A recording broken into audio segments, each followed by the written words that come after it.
Assalamualaikum warahmatullahi wabarakatuh. Selamat pagi. Selamat pagi, salam sejahtera untuk kita semuanya. Ya.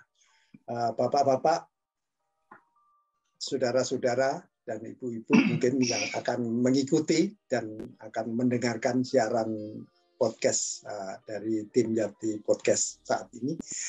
Saya mengucapkan terima kasih yang sebesar-besarnya kepada yang terhormat Bapak Bambang yang bersedia ya. Bapak bersedia menjadi narasumber yang sifatnya kadang-kadang dadakan karena kadang-kadang antara waktu ya kesempatan itu sempit sekali gitu ya.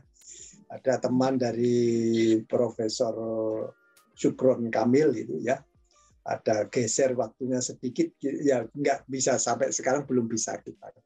Tapi ini alhamdulillah Pak Bambang dalam waktu yang pendek bisa dilaksanakan itu. Pak Bambang yang terhormat, apakah bisa Bapak bercerita sedikit Pak supaya ini bercerita sedikit bagaimana masa kecil Bapak, lahir di mana, ini gimana, keluarga berapa, hobinya apa, loh kok tahu-tahu sekarang apa mempunyai hobi seperti sekarang ini. Ya, silakan Pak. Ya, terima kasih Pak Surahman. Iya. Ya. Matur nuwun sekali saya bisa diperkenankan untuk bisa bersatu di acara ini, Pak Dimyati. Perkenalkan, nama saya Bambang Hermanto, saya tinggal di Sukoharjo. Sukoharjo itu selatan kota Solo, kurang lebih ya 15 kiloan ya, Jawa Tengah. Nah, terkait tentang mungkin bisa saya sampaikan pada kesempatan hari ini, jujur saya itu mencintai dunia seni. Iya. Dulu SD-nya di mana, SMP di mana, terus bagaimana Pak? Iya. Saya masa kecil saya sekolah itu di SD Negeri Kebak Keramat 1, SMP-nya juga Kebak Keramat 1, SMA-nya saya SMA UNS Solo. Ada ya aneh ya. Gitu. SMA iya, tapi UNS di bawah naungan UNS dulu. Itu. Nah, terus setelah SMA kemana Pak? SMA-nya UNS. Iya, bukan setelah SMA.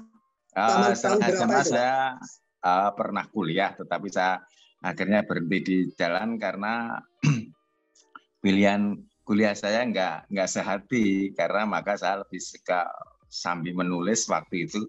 Akhirnya saya jujur saja ketika itu diberi uang SPP Bapak, saya belikan mesin ketik dan saya lebih enjoy menulis begitu Pak Dimyati. Oh iya. Itu SMA tahun berapa Pak? SMA tahun berapa? Itu saya lulus tahun berapa ya Pak? Sekitar 83, 84 lah kira-kira. 83, 84. Oh iya, saya sudah ngajar di SPG itu Pak. Saya ngajar di SPG itu saya tahun 75. Saya sudah mengajar SPG gitu. Iya. Sekolah Pendidikan Guru ya. Tahun 83 itu saya teringat masa-masa saya di British Council Jakarta. Monggo sih Pak. Jadi terus gimana itu kok hobi menulis itu terus gimana? Mesti ada ceritanya loh Pak. Oh ya, memang ada. Ya, tadi saya katakan bahwa begitu lulus SMA saya kan ya kuliah, tetapi waktu itu saya kuliah di jurusan penasihat hukum, tetapi ternyata saya tidak merasa enjoy di situ. Ada dua sisi ya kenapa saya tidak enjoy. Kedua memang saya lebih senang menulis, dan waktu itu saya dikasih bapak saya SPP uang semesteran itu saya belikan mesin ketik, dan sejak itu saya suka menulis karena saya menulis di Sandiwara Radio dulu, PTPN ya, PTPN Solo itu. Nah, singkatan apa Pak PTPN itu Pak? PTPN ya PT sama PN, itu sebuah PT PN. Perusahaan itu di bawah naungan dulu 11 Maret itu kedokteran itu dulu, tetapi radio itu. Oh gitu ya. Iya. Itu saya nulis di situ, juga nulis di tempat-tempat lain, radio yang lain. Selain itu saya juga nulis di media koran. Waktu itu di Darmonyoto ya Pak ya, Darmonyoto. Di situ ada koran Darmonyoto. Sekarang sudah dibeli oleh Nyata, punyanya Pak siapa, Dahlan Iskan mungkin itu ya. Oh Itu. iya ya. Dulu Ya, ya Surabaya itu. Pos apa ya? Jawa Pos atau Ya, apa? mungkin ya itu punyanya grup itu. Seperti itu, Iya. maka akhirnya saya di Solo kurang berkembang, saya akhirnya lari ke Jakarta di Sanggar Prativi. Maka saya di Sanggar. sana, ya Sanggar Prativi Jakarta, saya akhirnya di sana talent scouting, ikut main sandiwara dan menjadi penulis sandiwara radio di sana, Pak. Tahun Itu berapa sampai tahun berapa itu, Pak? Tahun itu berapa tahun sampai tahun berapa? berapa? Sekitar 1987 ya, sekitar itu 87 sampai saya akhirnya 93-an itu. Itu saya nulis di Sanggar Prativi, juga ikut jadi pemain sandiwara radio. Itulah kehobian saya menulis di bidang karya-karya cerita, Pak Dim. Iya, Itu. iya, iya. Lantas karya-karya yang saya tulis itu biasanya lebih cenderung ke setting sejarah legenda. Mengapa pagi hari ini saya ingin menyampaikan setting-setting sejarah itu rata-rata yang saya tampilkan itu settingnya sejarah, Pak. Kenapa? Karena kita untuk selalu mengingat sejarah bahwa Nusantara sebelum Indonesia itu bahwa ada sejarah di sana. Meskipun sejarah itu dituliskan siapa yang berkuasa waktu itu, kan. Jadi banyak Iya. Jadi pertemuan-pertemuan itu ternyata penggalian kan macam-macam begitu.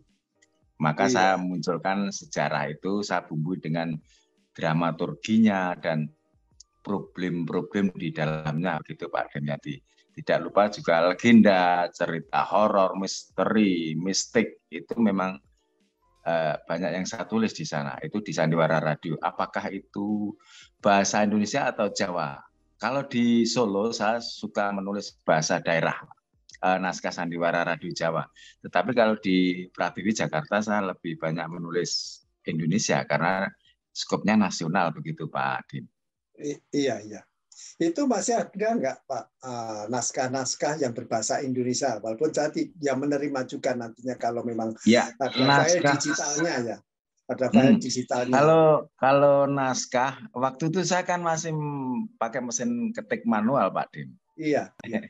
Nah, jadi buku-buku naskah itu yang terselamatkan itu ada banyak.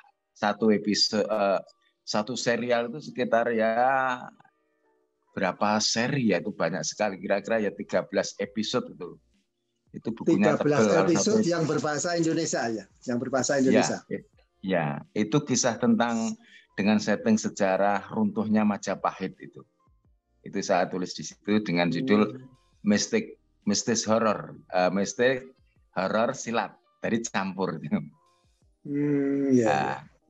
Itu kisah yang, tapi banyak juga yang lain, tetapi yang naskahnya yang terselamatkan saya baru itu, Pak. Itu kisah tentang sejarah, tentang Sandiwara Radio. Nah, sebelumnya pernah saya juga menulis cerita anak-anak. Biasanya cerita anak-anak itu saya tulis legenda. Misalnya legenda itu misalnya Dewi Limaran, Totok Kerot, tentang seorang putri yang cantik tapi berhati jahat seperti raksasa.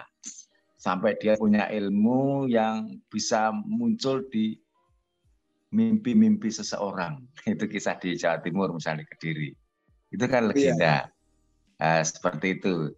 Legenda ini juga saya mengambil, kenapa saya bikin cerita anak, karena itu menjadi edukasi anak-anak supaya juga mengenal bahwa Indonesia, Nusantara itu punya banyak legenda yang di Jawa khususnya. Mungkin di luar Jawa juga lebih banyak daripada Jawa.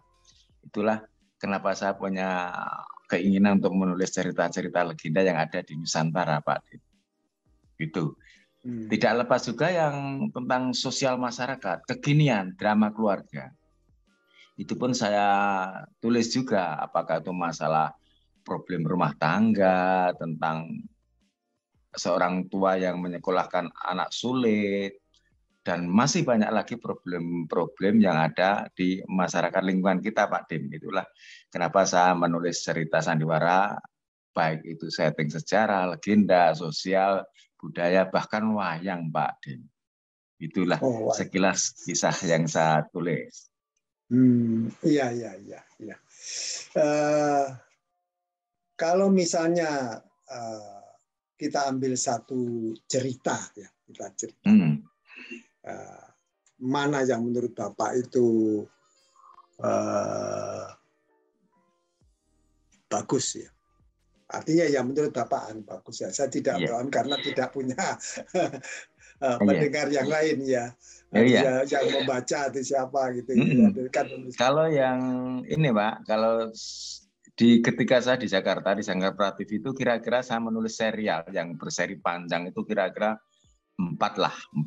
Tetapi yang paling banyak pendengarnya, artinya dulu ketika itu kan ada sponsor yang banyak. Itu sekitar 97 radio di Indonesia itu mutar karya saya. Itu yang judulnya tadi, Serigala Setan itu, Runtuhnya Majapahit. Runtuhnya Majapahit. Iya. Ketika Majapahit kosong dalam pemerintahan, itu muncul sosok-sosok antagonis yang ingin menguasai Majapahit, kan itu kisahnya. Itu yang saya selamatkan. Artinya saya punya cerita di sini Sandiwara Radio banyak didengarkan karena sponsor waktu itu ya, karena ada pesanan sponsor itu. Sponsor obat lah biasanya. Itu, Pak. Sambil Pak Bambang. Ya. Itu suaranya mic-nya sudah dinyalakan atau belum, Pak? Menurut saya sudah tadi, Pak. Oh, sudah. Din, ya. Gimana, Din? Apa kurang jelas? Halo? Ya, kalau tadi ya. Tadi sampai di penulisan naskah Sandiwara Radio yang bersetting sejarah ya, Pak. Itu yang saya tulis adalah tentang ketika Majapahit vakum itu muncul antagonis dari dunia mistik. Ilmu-ilmu yang di sana untuk menguasai Majapahit itu kan pakai ilmu-ilmu yang mistik kan. Iya. Kira-kira pada masa siapa itu, Pak? Saya sendiri kan itu ketika Majapahit runtuh itu ketika Brebirabumi ya, ketika menjadi rebutan dari Banyuwangi atau yang paling timur, menantunya Brawijaya itu. Menantunya Brawijaya. Brawijaya itu kan lokasinya ada di Singosari ya? Ya, di Brawijaya. Kalau selama ini kita tahu kan Majapahit itu ada yang mengatakan di Trowulan, ada di Kertosono dan masih banyak ternyata kan kalau kita berita-berita yang kita temukan kan seperti itu, ada yang di Trowulan, ada yang di Majapahit, ada yang di itu banyak Mojokerto. Ya. Mojokerto juga, iya seperti itu. Itulah kisah tentang Sirna Ilang Kertaning Bumi. Maka di ending cerita itu ada saya masuk di episode munculnya pembangunan candi di ini Pak, Candi Cetha, candi yang ada di lereng Gunung Lawu, sudah masuk wilayah Jawa Tengah itu. Itu kan pelarian dari Majapahit. Itu saya gambarkan di situ bahwa di situ ada tokoh fiksi. Itu kok lari dari Majapahit? Siapa yang mengejar? Siapa yang lari? Itu tentaranya siapa? Ya itu karena ketika itu Majapahit kan ya sudah basah-basah ya, ke dalam kondisi Majapahit itu sudah porak-poranda. Artinya kan daripada di sini nggak aman, lebih baik Ada gangguan, Din? Oh, sempat hilang. Silakan, lanjut. Iya. Kalau di Candi Cetha, Candi Sukuh di Karangpandan, lereng Gunung Lawu itu sekarang menjadi wisata itu, Pak.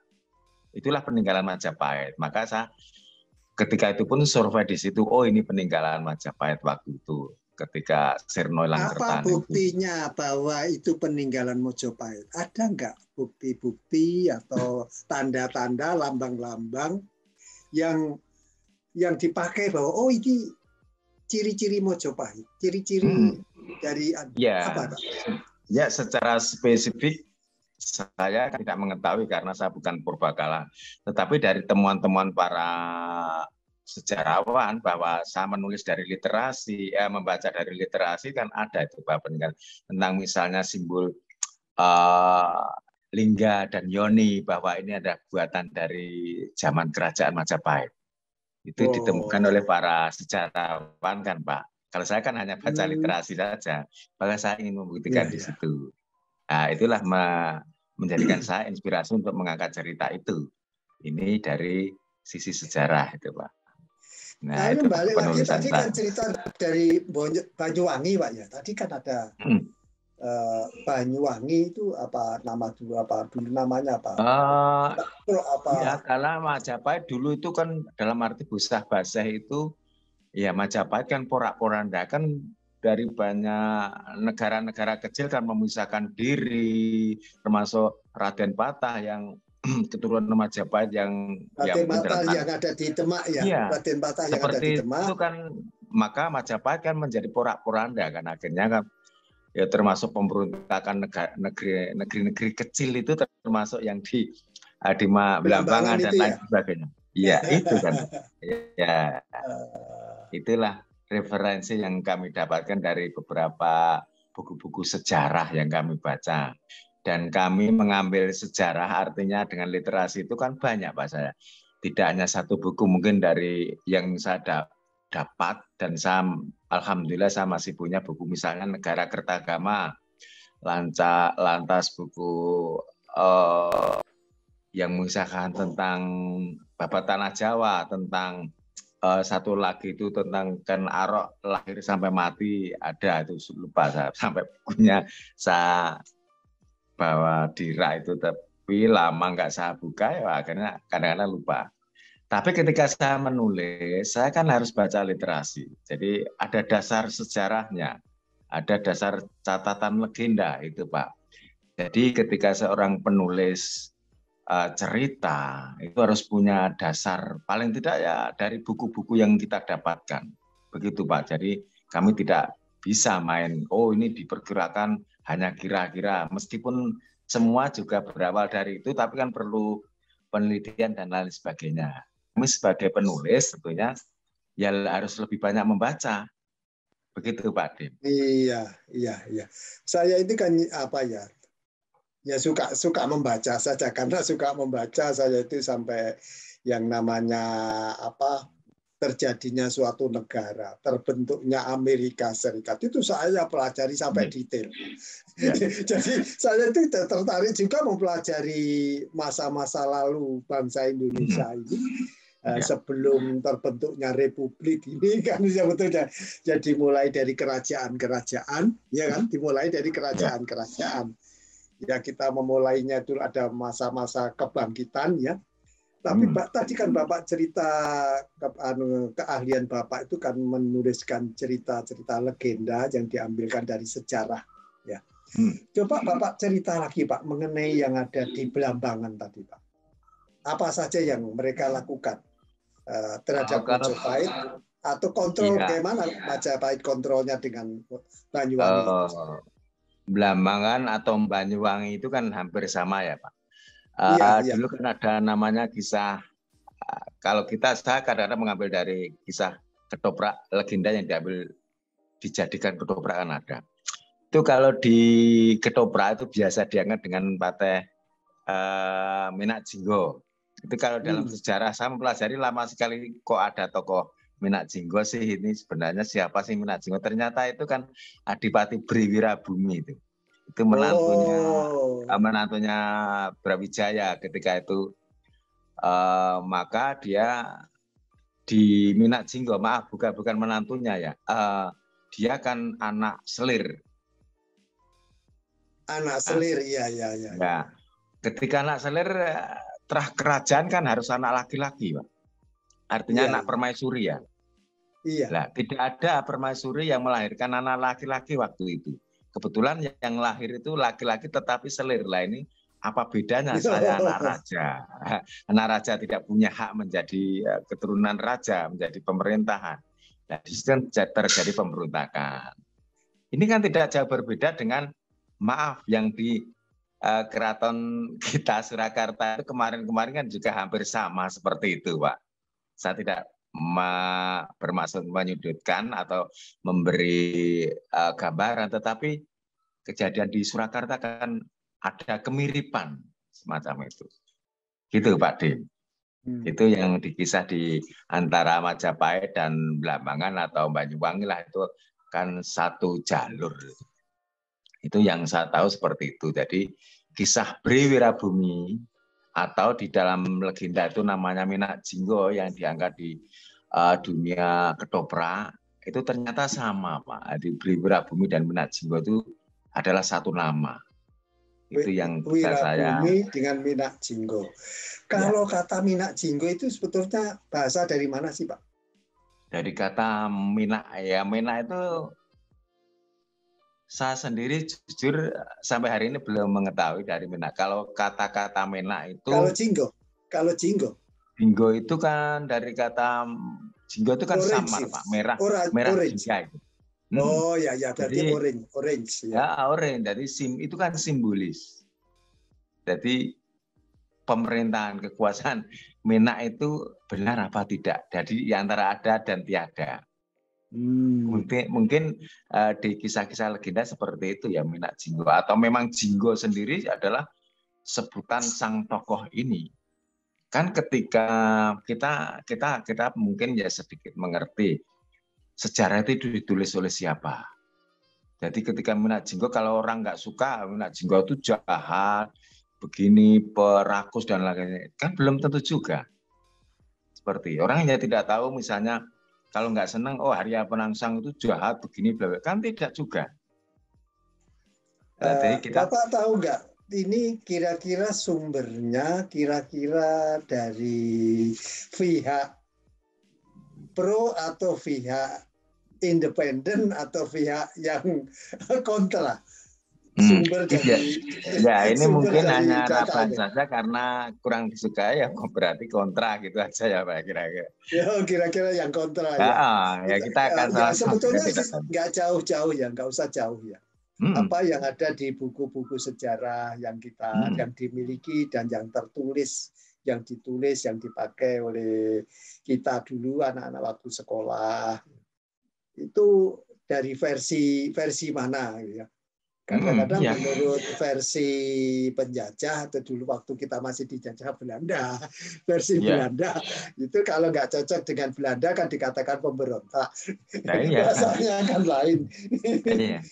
Makanya pemberontak dengan pejuang itu batasnya kan tipis sekali Pak. Nah iya, tadi kan saya bertanya kalau Bapak itu ini yang kira-kira sumbernya dari mana. Jangan saya ini mau bertanya juga. Pernah nggak Bapak menulis tapi sumbernya dari Leiden, Belanda? Di Belanda itu banyak buku-buku ya, fakta-fakta yang sumbernya cukup banyak, bervariasi gitu ya. Pernah nggak ngambil legenda atau cerita kalau yang dari Leiden saya kan tidak punya banyak acuan akses, Pak. Ya, jujur saya kalau dari Leiden. Kalau saya pernah menulis tentang misalnya, meskipun hanya bentuknya cerpen ya, sekarang bergeser dari sandiwara radio. Meskipun ada sandiwara radio yang pendek yang saya tulis, misalnya, kalau di Jawa, kisah Anduporo itu kan bisa ditilik kejadian yang sebenarnya tidak ada tetapi diada-adakan. Itulah arti Anduporo. Anduporo. Anduporo. Ya, itu sebuah kisah yang tidak ada tetapi diada-adakan, hanya dijadikan semacam lambang. Jadi bukan cerita sebenarnya, tetapi lambang. Pralampito ya kalau Jawa ya. Filosofi ya, kalau filosofi terlalu tinggi. Itu satu contoh misalnya kisah tentang Joko Tingkir Karebet yang menyelusuri sungai itu menaklukkan buaya. Itu tidak benar-benar menaklukkan buaya. Digambarkan bahwa Joko Tingkir adalah menaklukkan orang-orang di sekitar tepian sungai. Artinya menaklukkan, dia akan mencari pengaruh Pak di situ. Menaklukkan itu apakah dalam arti fisik atau strategi atau apa? Ya, kalau menilai ini Sanggedek Sinonggo Mbajul itu secara fisik, Pak. Karena dikisahkan di Serat Anduporo itu bahwa ketika Tingkir dan pengawalnya ini jujur karena Karebet ini juga laki-laki yang gasang. Laki-laki gasang itu suka kalau melihat perempuan suka gitu. Nah, ketika itu kan ada di Kedung Srengenge itu ada seorang perempuan, istri kepala desa ya, Demang dulu, Bekel. Itu yang diinginkan oleh KTB. Nah, di situ dikisahkan, maka akan diinginkan, maka di situ terjadi pertempuran, perkelahian antara rakyat sekitar Sungai Kedung Srengenge dengan Joko Tingkir. Tahu kesaktian Joko Tingkir, mereka tahu, oh ternyata ini tokoh orang hebat. Akhirnya kan dia ditaklukkan. Sampai ya disuruh mengantar, ya antarkan saya sampai ke tujuan. Itu kan orang-orang yang ditaklukkan karena dia kalah. Semacam itulah kira-kira Anduporo mengisahkan. Itu hanya satu contoh, masih banyak lagi tentang Anduporo yang lain, misalnya tembok keraton Kartosuro itu yang jebol itu karena terus misalnya di kisah Demak itu ada Ki Ageng Selop, orang yang mampu memegang petir, terus Joko Tingkir yang menempeleng kerbau. Itu kan ada kisah-kisah di Babat Tanah Jawa. Tidak demikian. Itu hanya Anduporo. Itulah kira-kira yang tersirat dalam Babat Tanah Jawa itu ya. sebuah buku ya kan ya. Ya. Itu yang mengarang siapa? Babat Tanah Jawa. Saya hanya membaca bahwa itu ada karena itu kan kumpulan-kumpulan, Pak. Jadi saya membacanya itu yang menerjemahkan yang bahasa Indonesia. Lupa saya harus mengulang alik buku di perpustakaan saya. Itu ya paling tidak ada Babat Tanah Jawa itu kan terjemahan, ada yang terjemahan bahasa Indonesia, ada yang bentuknya tembang, ada yang asli begitu, Pak. Kalau boleh bertanya ini Pak Bambang, misalnya ini kan juga penasaran ya. Dari legenda-legenda tadi itu kan Bapak itu tadi kan ada di Raden Fatah tadi ya. Raden Fatah itu kan di Demak. Ya. Ya. Sebelahnya Demak itu kan ada dekat Tuban sana. Ya, dekat Tuban. Dekat Tuban Muria, agak jauh ya. Kalau Tuban Jawa Timur ya. Iya, Tuban itu kan ada dekat Muria, itu kan masih Jawa Tengah juga kan. Oh iya. Muria. Muria, okay. Ya. Itu kalau di situ kan ada Sunan Muria, di sebelahnya itu ada Sunan Bonang, ya. Terus sebelahnya lagi ada Sunan Giri, ya kan itu. Ya. Sudah Sunan Ampel. Ya kan kalau digeser-geser ke timur kan gitu. Kalau di tadi Demak, ke barat lagi itu di Cirebon ada Sunan Gunung Jati. Ya. Bapak pernah nggak menulis yang berhubungan dengan apa itu legenda, apa itu cerita rakyat, itu sejarah atau gimana tentang satu saja dari wali-wali Songo tadi? Kalau kisah-kisah para wali memang secara spesifik yang serial panjang saya belum pernah, Pak. Tetapi memang kalau pendek-pendek bentuknya opini sandiwara pendek pernah. Misalnya saja, Pak. Misalnya tentang kelahiran Sunan Giri. Sunan Giri. Oh ya, Sunan Giri sih kan di Gresik itu ya. Di Gresik. Itu misalnya. Raden Paku itu Sunan Giri itu kan. Ya, Raden Paku sama dengan Sunan Giri. Tentang dia punya padepokan atau perguruan di Giri, di semacam bukit ya di Giri Jawa Timur itu. Di sana dia akan mendirikan sampai dia memiliki pusaka yang namanya keris yang bila dicabut itu ketika masih ada Majapahit itu jadi akan muncul bencana seperti itu sampai segitu-gitu itu pernah sangkat, tetapi itu hanya sandiwara radio pendek, Pak. Satu lagi misalnya ini yang sedang ramai dibicarakan orang adalah masalah wayang. Wayang itu ada sebagian ulama tokoh Islam yang mengatakan haram. Saya tidak bermaksud memperkeruh suasana haram dan tidak. Saya pernah mengangkat cerita ini tentang mengapa ada wayang di Nusantara? Padahal wayang itu ada kan sejak 1500, tahun 1500-an itu. Bahkan wayang kulit dibuat sejak tahun sebelum Masehi sampai, tapi saya tidak akan panjang lebar ke sana. Ketika ada para wali itu menyebarkan dengan wayang. Itu Profesor Sunyono itu juga seorang pakar ya, dia itu seorang ahli kimia, ahli kimia, tapi beliau itu sangat memperhatikan budaya juga. Itu sebelah sana itu ada Pak Hasim itu memang budayawan. Ya, kemudian sebentar lagi sebelah sana itu satu lagi Pak siapa ya, Pak Tajul gitu ya, yang sebelah sana. Saya akan persilahkan dulu Pak Hasim yang pertama ini, karena sudah yang pertama tadi asertif. Pak Hasim, apakah Bapak ada di sana? Ada, iya. Pak, ada. Nah, silakan tadi apa yang disampaikan oleh Pak Bambang Hirmanto ini kan apa ya, yang namanya legendaris sejarah itu kan ada nilai-nilai tertentu, nilai-nilai apa yang dikemukakan. Tadi ada menceritakan apa runtuhnya Majapahit, gimana kisah-kisah itu. Nah, saya hanya ingin mendapat pandangan-pandangan dari Pak Hasim ya, gimana? Silakan Pak Hasim. Selamat pagi untuk waktu Indonesia, terutama Pak Rahman di Amerika ya. Iya, betul iya, ya Pak. Iya.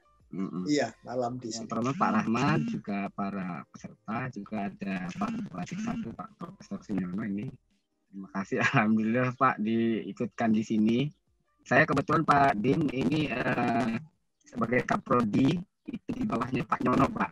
Dia Wadik satu. Oh gitu. Iya, iya. Terima kasih nih Bos. Ini Bos mengizinkan.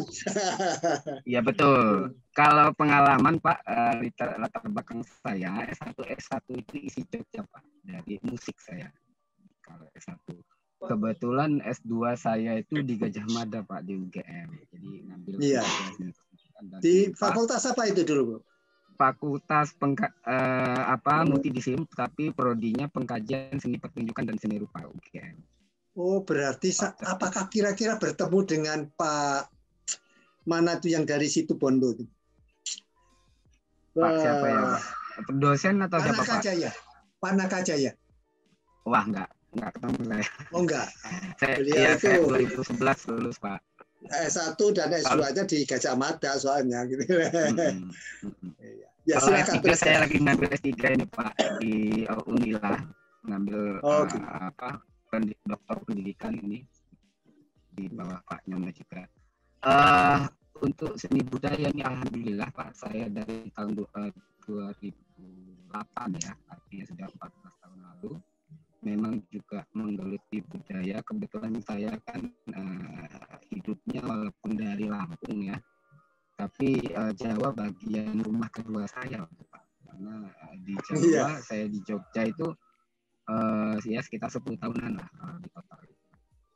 Iya. Artinya termasuk saya waktu S2 itu keliling-keliling candi-candi Pak, termasuk yang Bapak bilang tadi Pak Hermanto, ada Ceto, Suku, bahkan Trawulan, Candi Jago, Candi Panataran, ya, Bacang Ratu, saya udah semua tuh Pak. Sudah saya kunjungi semua bersama Prof. Timbul yang ahli arkeolog dari GM. Nah, kalau bicara budaya, mungkin kita gini Pak, masa kita bagi sejarah ya, nanti ujungnya kan ke kebudayaan ya. Tapi budaya ditinjau dari sejarah dulu, bahwa ada zaman prasejarah, zaman sejarah, dan zaman sekarang yang modern. Kalau saya lihat peradaban Sumatera dan Jawa itu sebenarnya menyatu Pak. Artinya ketika belum terjadinya Krakatau memutuskan Jawa dan Sumatera, itu menyatunya peradaban Sumatera dan Jawa. Itu yang perlu kita sama-sama ingatkan. Kalau saya lihat ya ini mungkin ada kritisi juga sedikit bagi para ilmuwan yang ada di Jawa, itu kalau bisa segera membuka akses, artinya melebarkan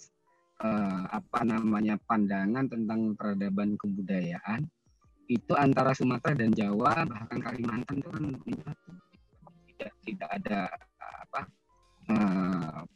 pecah begitu pulau-pulau selama kita zaman prasejarah, dan itu menyangkut sampai sekarang, Pak. Jadi misalnya begini, ketika Bapak bicara Mina, ya tadi Pak Bambang juga bingung jawabnya dari mana. Iya.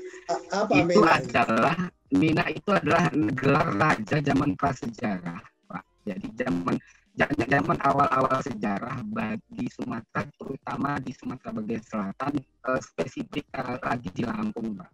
Jadi memang Sumatera bagian selatan itu gelar zaman zaman awal itu namanya Mina, Pak. Nah, kemudian bisa jadi sebelum Mina itu Layang, ya. Makanya di Jawa juga terhubung nanti Sindulahyang, ya kan, Sindulahyang artinya di Lampung. Panggilan untuk raja gitu ya, panggilan untuk raja. Iya, panggilan untuk raja itu, Pak, awalnya kalau Layang itu saya belum ini benar, tapi saya perkirakan justru kata-kata Layang ini yang sangat sakral, ya, karena sampai Jawa nanti dikenal dengan Sindulahyang. Di Lampung ada masyarakat Sindi, jadi masyarakat Sindi atau Sindu, ya kan, yang peradaban itu. Nah, kemudian bergeser lagi ke Mina, Pak. Jadi Mina itu kalau Bapak ke Lampung nanti, terutama peradaban yang kuno, itu pasti gelarnya masih Mina, terutama di daerah Tulang Bawang misalnya. Nah, kemudian ketika Mina itu ada peradaban baru, ya, artinya bisa jadi melalui peradaban baru berubah menjadi raja ratu. Jadi ada kedatuan, ada keratuan, ada dua itu berbeda, Pak. Jadi kalau kedatuan itu konsepnya dia di pesisir, ya, artinya lautan, artinya lambang samudra yang lebih demokratis, artinya para datu ada yang pemimpin daripada masyarakat tersebut, itu kemudian dia dipilih di antara itu yang lebih mempunyai kanoragan lah, punya segalanya, baik dari fisik maupun mental dan sebagainya, itu dipilih para datu. Kemudian kalau keratuan itu di daerah pegunungan, ya, di daerah pegunungan itu kalau mau mengambil ratu yang utama, itu nanti dia harus berani bersaing, bisa sampai harus ada yang kalah gitu, Pak. Tapi memang zaman dulu kadang-kadang mereka sama-sama sakti gitu. Saya berikan contoh zaman peradaban itu ketika ada mata empat, ya, mata empat itu dikisahkan Pak tenar sampai sekarang itu, Pak, ada legendanya itu, buka aja kisah tentang mata empat dan si pahit lidah.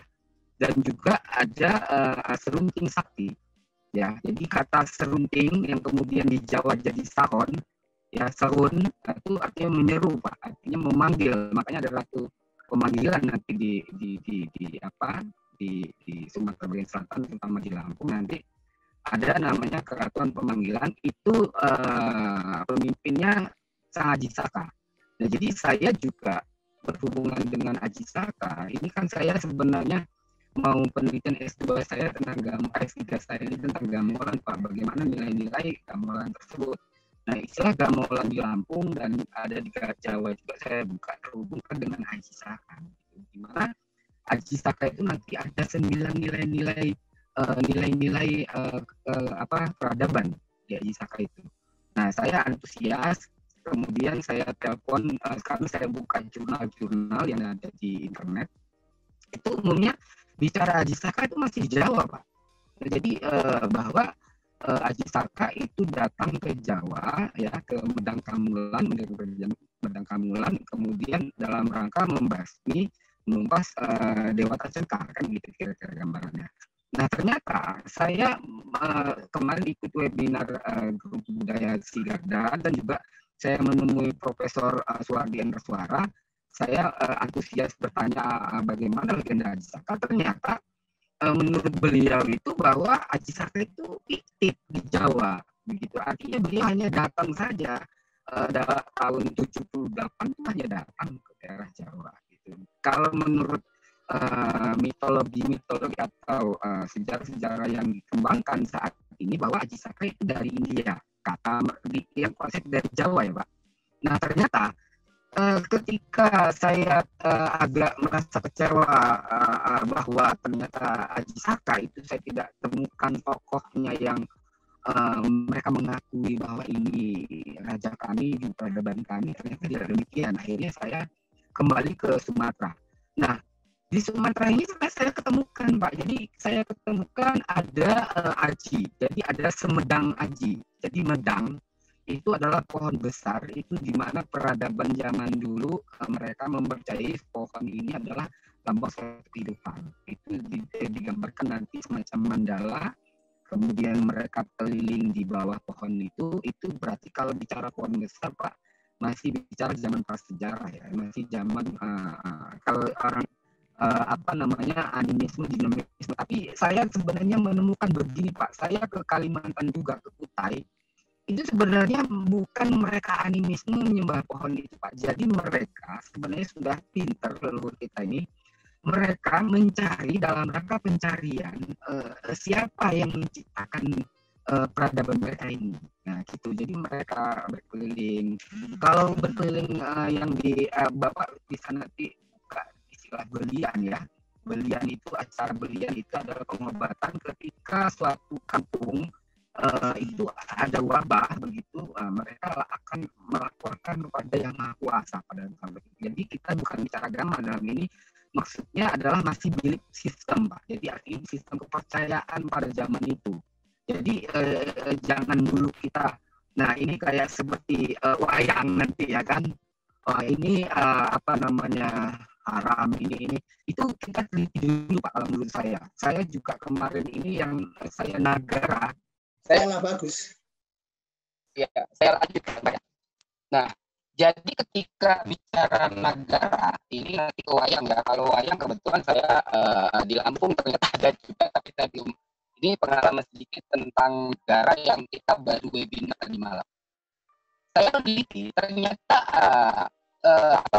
apa namanya negara itu banyak sekali di Nusantara ini apa namanya yang menggunakan legenda naga. Jadi naga ini sebagai lambang kepemimpinan, sebagai penguasa daratan, Pak, penguasa lautan dan daratan sebenarnya. Itu lambang naga.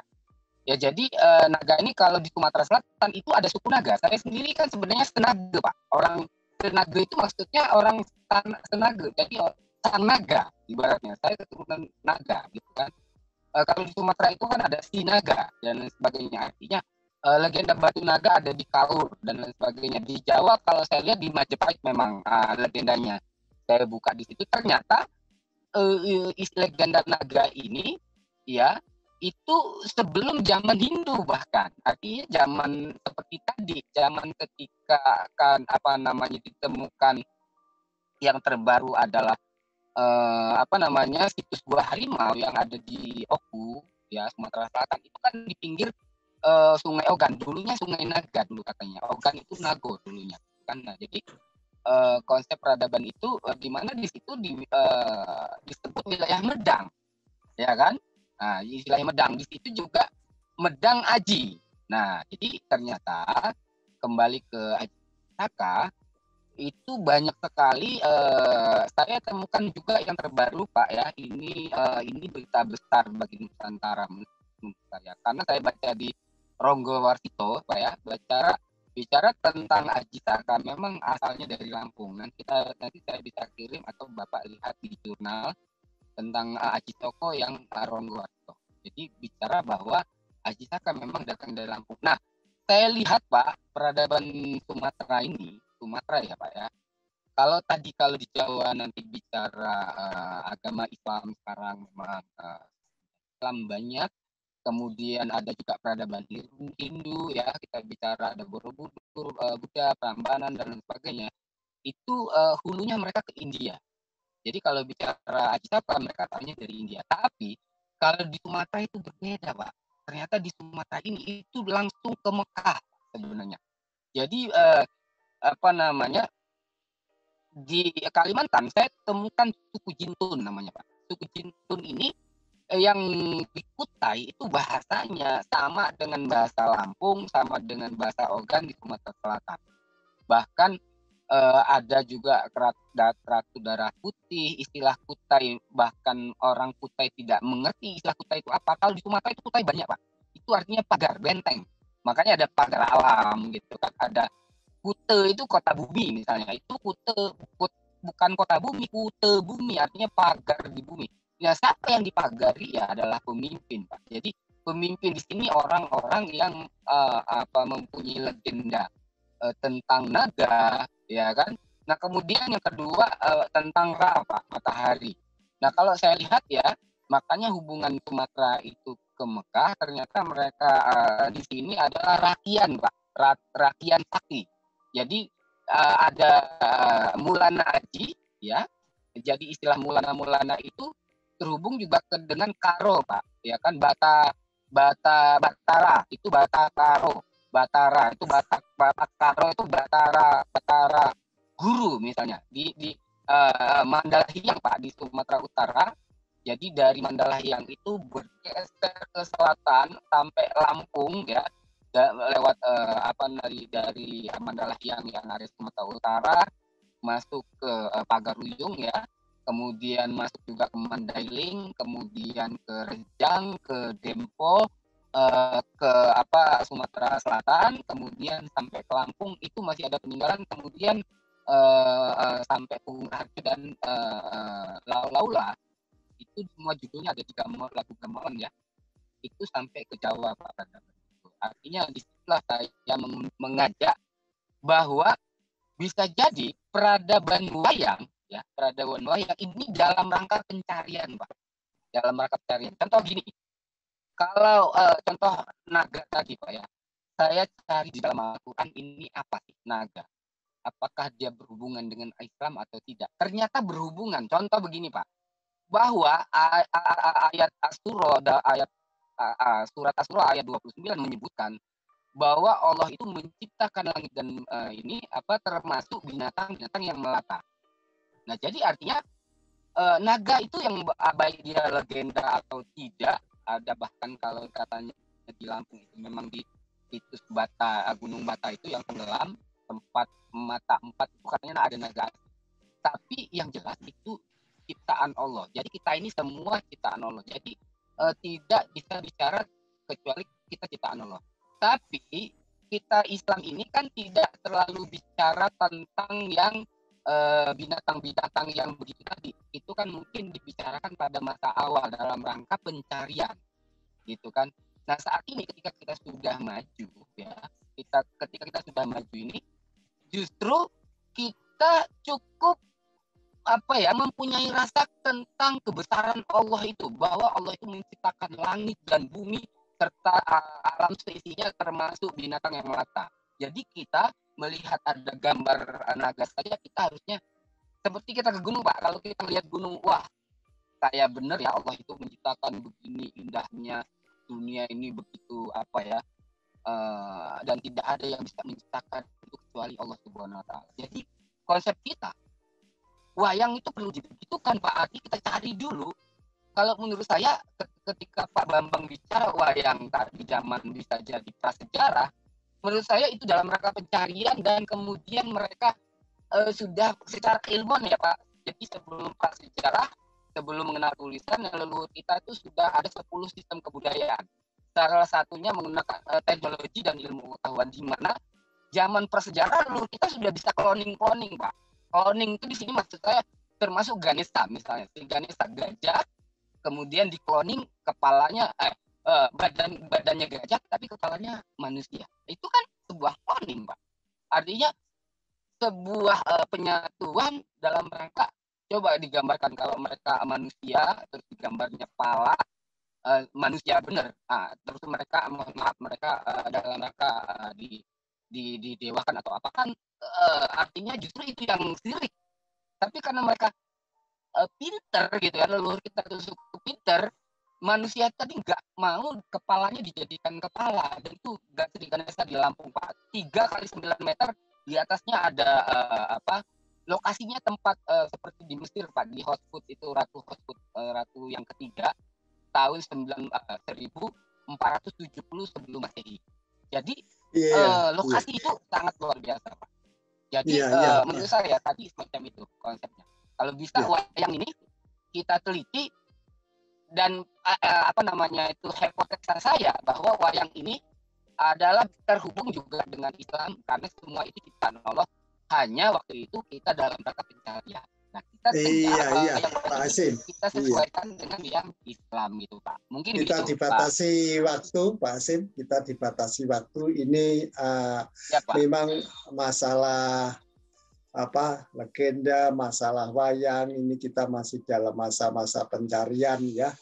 Bahkan saya juga banyak membaca versi wayang itulah juga yang dimanfaatkan oleh Sunan Kalijogo ya untuk dakwah dan macam-macam lah.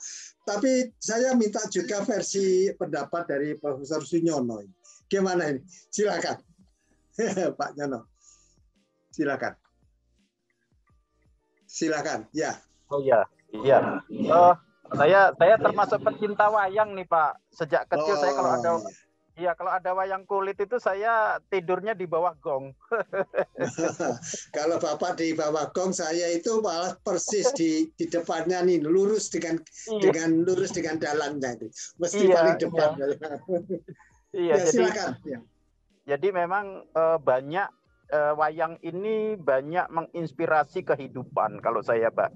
Kalau saya mempelajari ya. Apalagi saya paling senang kalau udah goro-goro gitu ya. Terus perang Bratayuda gitu, itu paling suka saya nonton perang Bratayuda gitu ya. Jadi kadang-kadang saya suka dulu waktu kecil suka buat wayang-wayang dari cangkang daun itu ketelo singkong gitu ya, buat wayangan sendiri di rumah. Ya pokoknya yang bisa aja jagat Dewa Batara gitu. Jadi banyak filosofi hidup yang bisa dipelajari dari wayang. Oleh karena itu, namun saat ini memang Pak Bambang ada semacam pergeseran. Semalam juga sudah kita bicarakan ya tentang pergeseran. Nampaknya masyarakat kita terutama anak-anak muda ini sudah mulai agak menurun mencintai wayang.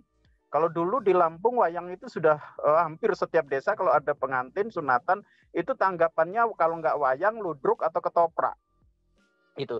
Tapi sekarang sudah sangat-sangat langka. Saya sudah nggak bisa lagi nonton wayang kulit di daerah saya gitu. Sudah hampir praktis tidak ada gitu ya. Apakah event 17 Agustus atau event itu hampir praktis tidak ada.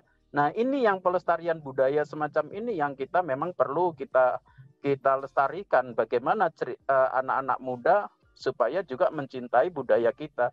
Saya tidak tahu di Pulau Jawa ya, kayaknya juga sebagian besar anak-anak milenial kesini, anak-anak milenial itu kurang suka terhadap budaya-budaya daerah. Nah, ini tanggung jawab kita bersama Pak Bambang, Pak Surahman untuk bisa bagaimana bahwa budaya kita itu tidak dengan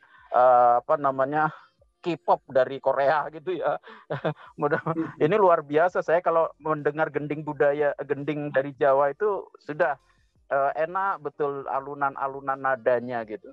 Ini yang perlu kita kembangkan. Saya kira saya hanya ini aja. Ini saya kira Pak Bambang mungkin juga perlu kita lebih banyak sosialisasikan kepada anak-anak muda. Saya pikir itu aja Pak Dimyati, Pak Surahman. Terima kasih. Assalamualaikum warahmatullahi wabarakatuh. Waalaikumsalam. Ya, ini kan kita masih mencari-cari yang bentuk yang kira-kira bisa diterima anak-anak muda.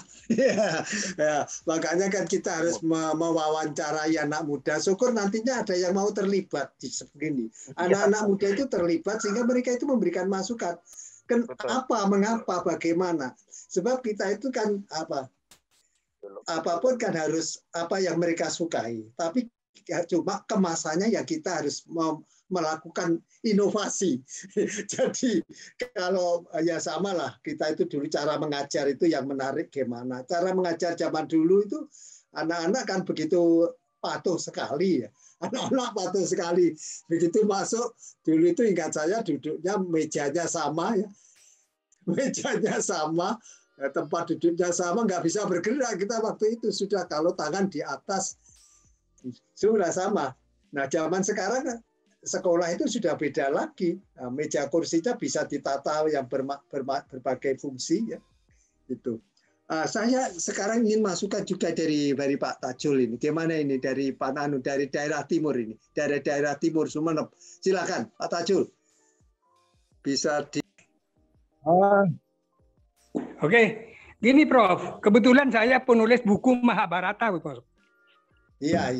Halo? Coba, silakan disampaikan saja. Kebetulan saya penulis buku Mahabharata, Prof. Yang mana latar belakang daripada wayang. Jadi kita harus membedakan antara Mahabharata dengan wayang gitu loh. Halo? Iya. Jadi Mahabharata itu adalah suatu epos Mahabharata yang telah ditulis sejak beberapa ribu tahun sebelum Masehi. Sedang wayang itu sejak zaman Wali Songo, terutama Sunan Kalijogo. Kebetulan saya nulis ini. Ibu saya. Ini buku Mahabharata tulisan saya, Prof. Yang isinya sekitar 500 halaman. Jadi saya itu memang gemar, saya itu orang Sumeneb Madura itu sangat getol sekali terhadap wayang itu. Setiap malam nonton wayang. Gitu. Seperti yang disampaikan oleh Bapak mulai tadi, bisa dimonitor, Bos? Iya. Bisa dimonitor ya?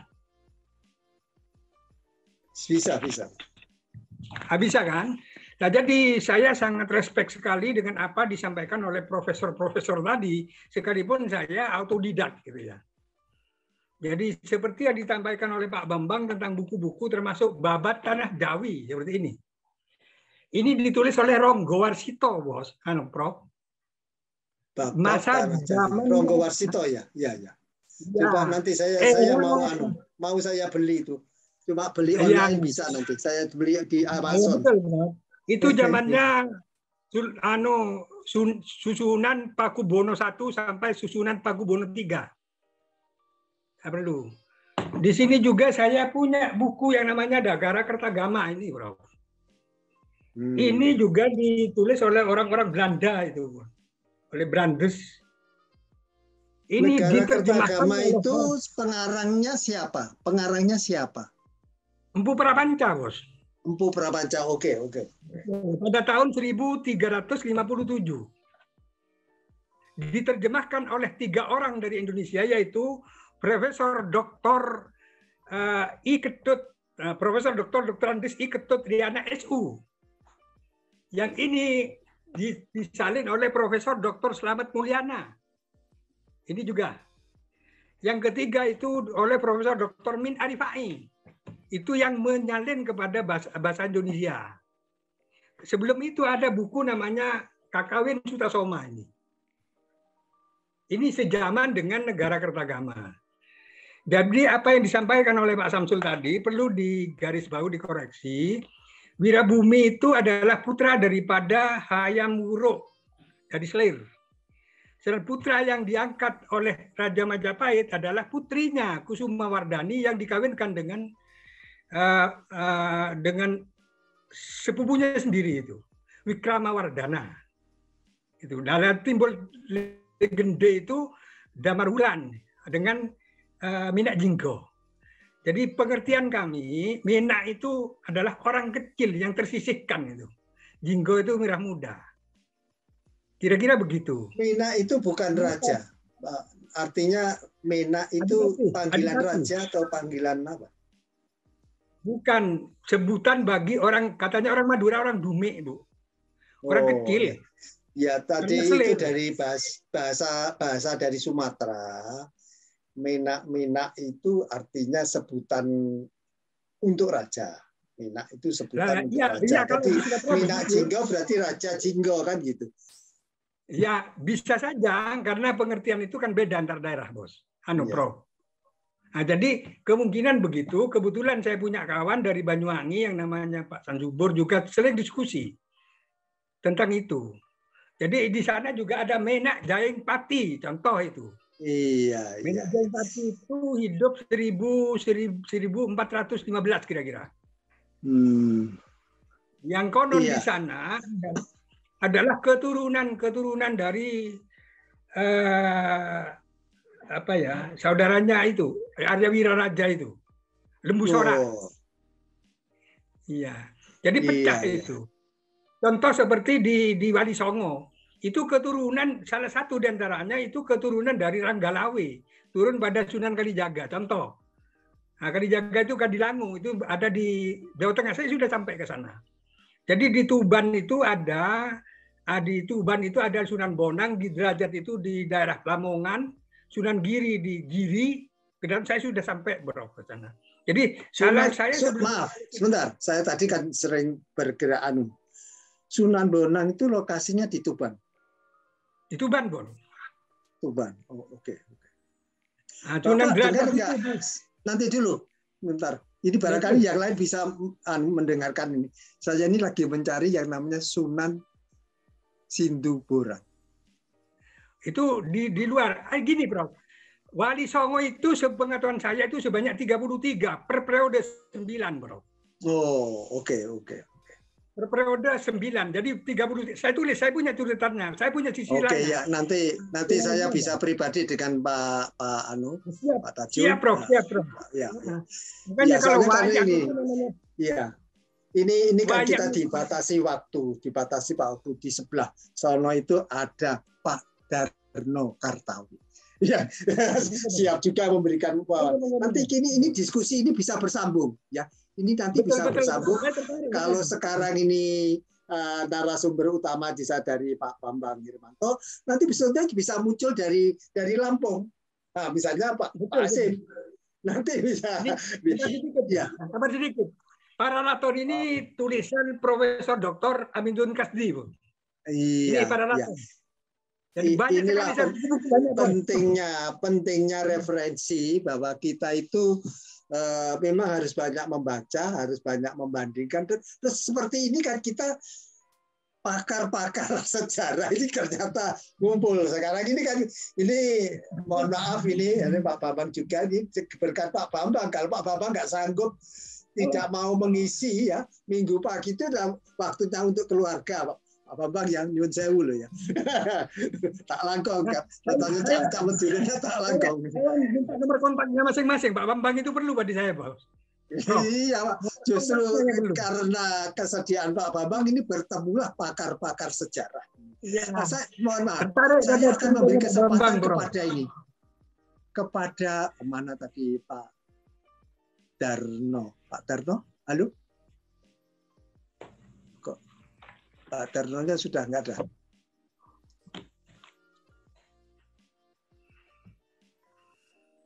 Keluar mungkin sinyalnya tidak enak, Bro. Iya. Sebelum saya minta lagi kepada Pak Bambang. Ya, silakan Pak Bambang.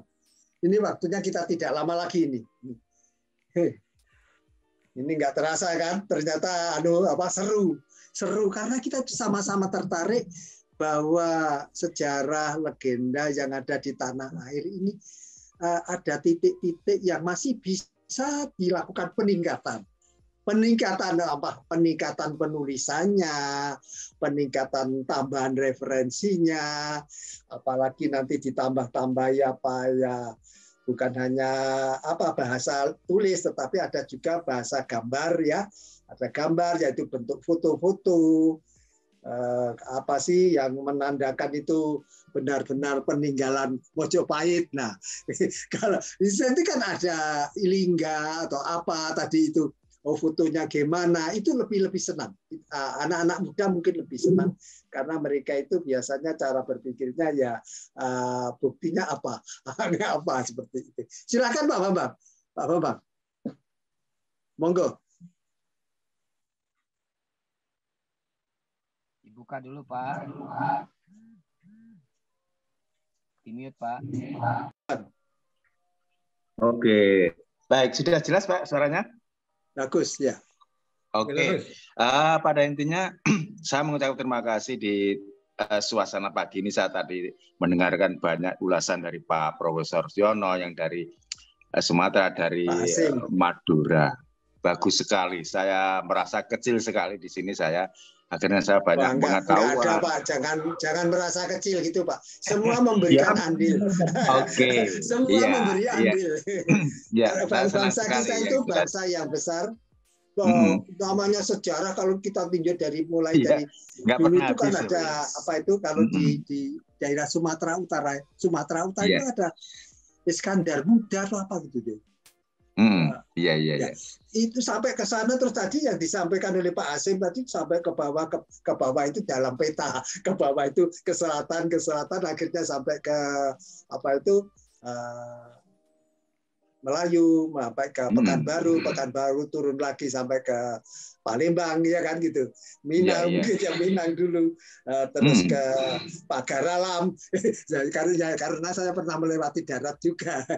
Dari Bengkulu pernah melewati darat juga dari Pagar Alam, kemudian melewati Tanjung Bumi atau apa terus ke Lampung. Ya, itu kan mesti ada sejarah ya, peninggalan. Ya itu nggak apa-apa. Jadi Pak Bambang jangan merasa, aduh, saya ini kecil. Semua mengambil peran masing-masing sesuai Yang penting ini kan kolaborasi seperti ini ya. Kolaborasi seperti ini sebetulnya saling melengkapi ya. Bukan saling menyalahkan, enggak. Kalau bahasa saya bukan saling menyalahkan, saling melengkapi. Jadi tidak ada manusia yang sempurna ya. Buktinya misalnya itu penggemar wayang ya banyak yang lepas juga pekerjaan wayang. Silakan Pak Bambang, nambahin tadi. Iya, terima kasih Pak. Saya pada intinya menyambut sekali apa yang disampaikan Pak Yono. Masa kecilnya kan hampir sama ya, bikin wayang dari gagang pohon, pohon pohon, daun-daunan itu sama masa kecilnya. Lantas ini tadi dikeluhkan juga di Sumatera itu tidak ada tangkapan wayang, memprihatinkan di Jawa khususnya di Solo Raya, juga kira-kira paling tidak 10 tahun akhir ini memang nggak ada tangkapan kegiatan wayang. Ya ada sih, tapi kecil sekali. Terus teman-teman itu kadang-kadang kalau kita diskusi sesama dalang itu bagaimana supaya eksis, karena tanggapannya larang, mahal gitu ya. Jadi kita bikin yang minimalis, yang kecil, ringkes, tidak satu malam suntuk tetapi cukup jam 12 clear, tidak ada banyulan yang lebih banyak begitu. Itu siasat kami Pak Profesor Yono yang ada di Sumatera. Itu upaya kami teman-teman di sini, meskipun belum bisa optimal, lagi-lagi diterjang COVID ini menurun lagi. Itu strategi kami Pak Yono dan teman-teman yang lain. Lantas yang ini di YouTube sekarang saya lihat ada wayang animasi ya. Itu cukup anak-anak muda mulai suka itu Pak. Saya itu kan pemret majalah sastra Omah Tulis yang 2 bahasa. Saya suka memunculkan cerita wayang dari sisi seni. Itu misalnya untuk memperkenalkan agar anak muda suka wayang gimana. Saya bikin misalnya contoh romans Abilawa dengan Arindi. Bagaimana pertemuan itu terjadi? Ya. Ini upaya. Supaya anak muda itu Pak. Iya, supaya anak muda. Bicara soal politik, kenapa raja-raja Hastinapura itu harus keturunannya ini. Di sini ada muncul misalnya tokoh Wisanggeni akan protes, diplomasinya begini bla bla bla. Itu kan mengasihkan. Jadi anak muda juga sedikit banyak saya tahu ceritanya itu Pak. Ini upaya teman-teman yang kami kenal di wilayah Sukoharjo dan sekitarnya itu Pak. Jadi kalau kami diskusi dengan para dalang, ada teman, orang-orang teater ya, masalah itu supaya budaya tetap bergeliat. Itu sepertinya begitu Pak Dim. Dan saya mengucapkan terima kasih yang dari Madura, bagus sekali menulis Mahabharata dan banyak hal tadi Pak Dim. Iya. Terima kasih ini kepada Pak Bambang Hermanto ya, karena Pak Hermanto bersedia mengisi minggu pagi, maka bisalah terjadi ini pertemuan sekarang ini. Pertemuan sekarang ini tidak akan terjadi, maka sampai saya membujuknya Pak Bambang, aduh Pak, saya ini nggak siap ini. Judulnya itu cuma judul, tema tetap tema. Yang penting ada pertemuan. Nah, pertemuan ini ternyata asik. Asiknya apa? Oh, ternyata kita mempunyai hati yang sama. Mempunyai hati yang sama, ada budaya yang hilang. Gitu kan? Ada budaya lokal yang hilang. Padahal itu dulu kita banggakan, dulu adalah kebanggaan kita semua. Nah, tadi saya sudah menerima seperti apa yang disampaikan oleh Pak Bambang itu. Bagaimana sih kreativitas untuk menjaga bahwa budaya lokal ini eksis, tetap menang. Jangan sampai punah, akarnya dibuat pendek-pendek. Nah, seandainya ini tadi itu hadir Pak Panakajaya, beliau itu dalam podcast sebelumnya, orang-orang Situbondo, Banyuwangi, itu sudah kreatif sekali mengatasi masalah COVID ini, Pak. Mereka membuat drama-drama serial pendek yang misalnya 10 menit, 30 menit, itu di YouTube kan, dan itu laku keras. Ini film-film pendek. Jadi ini kreasi-kreasi baru. Maka pertemuan sekarang ini bukan temanya apa, ya, temanya memang legenda ya, sejarah dan penulisannya. Tapi ini adalah silaturahmi kita semuanya. Bagaimana budaya lokal ini, termasuk wayang atau apa saja, itu bisa dikembangkan.